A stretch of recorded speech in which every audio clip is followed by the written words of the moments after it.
Lagos, the commercial nerve center of Nigeria, has over the years continued to expand in terms of population and settlements. As the Lagos state government embarks on the transformation of Lagos into a mega city, the ever-increasing population of Lagos has continued to put pressure on basic infrastructure such as healthcare facilities. In recognition of the need to make healthcare available, accessible, and affordable to the generality of people living in the state, Lagos state government has built standard healthcare facilities in all the local government areas of the state. These efforts include rebuilding and equipping the State Teaching Hospital in Ikeja, general hospitals, and lately the ongoing revitalization of 57 flagship primary healthcare centers by the State Primary Healthcare Board. These primary healthcare centers are spread in such a way that almost every urban and rural community has a health facility nearby to cater for the healthcare needs of the people.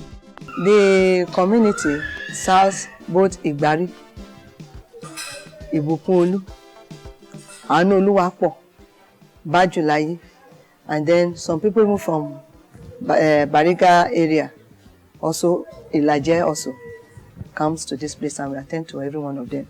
Far to Community Road of Lagos University. The huge resources invested by the Lagos state government, coupled with the free primary health care services being provided for pregnant women and children by the State Ministry of Health, has continued to encourage many families to access the health care facilities in their various communities. We give them total care when it comes to, when we are talking of that maternal and child health care. This starts from as soon as they have first contact with us that they are pregnant.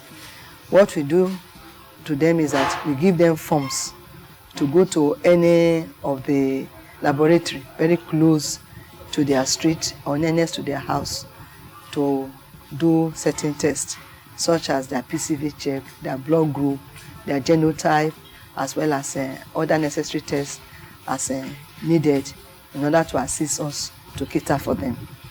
Despite the commendable efforts of the Lagos state government in bringing health care to the doorstep of the people, there are still some communities where the people go through so much trouble just to access healthcare services.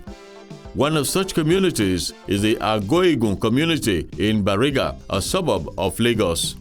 I went on outreaches. I visited the Bale with the chiefs. The efforts to make the women come to utilize the health facility was good. Agoigun is a waterfront community situated in Shomolu local government area of Lagos State. It is predominantly a fishing community with migrants from Badagry, a border town in Lagos State. A sharp contrast from the affluence of their neighbors in Yaba and Bagada areas of the state, Agoigun is home to the poor of the poor. This is where we came across Mrs. Madelenu Kukoyi Akpofo, a petty trader and a mother of three. My name is Kukolu Madelenu Akpofo. I met my husband in Badagry. We have been married now for 15 years. When we got here, I started selling bread, tea, noodles, and eggs. I only added a call recently. I have given birth to 3 children. My first child is 5 years old. My last child is 5 weeks old. My husband is a fisherman. He sells fish to women in the neighborhood, who in turn roast and sell to consumers. You see, there are some illnesses or medical complications that women may have during child delivery that local midwives may not be able to handle. Since I lost one of my children to ill health, which could have been avoided, I decided to start attending the health center. That is why I delivered my last child at the health center. When my pregnancy was 3 months, I registered at the Olubadare Health Center and attended the antenatal clinic there. Because of the distance and my poor economic status, sometimes I trek to the hospital, and when I have some cash, I do take commercial motorcycle to the hospital.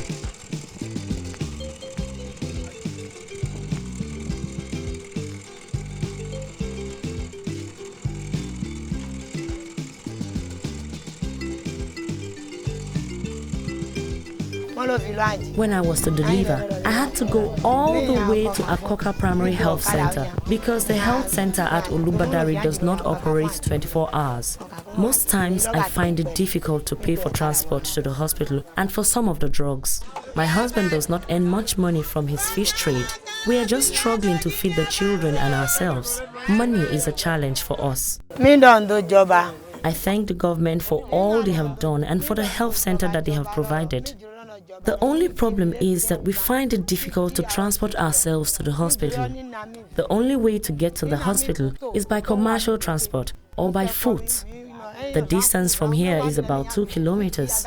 It is very tiring for a pregnant woman to walk long distances to the hospital. If any of us has any medical emergency at night, we are always afraid to go out because of attacks from street urchins. We would like the government to establish another health center close to our community. The access to basic primary health care is a challenge for women living in this community because it is far and on the average expensive for their standards. They do appreciate the fact that certain complications could arise for a pregnant woman at the point of delivery that would necessitate the attention of appropriate medical service providers. Also, the timely treatment of their children when they are ill and delivery of various immunization vaccines to them in health clinics remain the community's dream. However, for this to happen, all hands must be on deck. Now, there is inadequate personnel, the provision of more equipments. The first thing is the personnel, because for us to manage effectively, we have to provide the materials like functioning borehole, and they should run pipe-borne water into the premises. There must be more investment in the health sector targeting the underserved communities that will bring health services to the doorstep of the likes of Kukoyi who wish to but are unable to access health services. This is their prayer. Èkó ò ní bàjẹ́ o.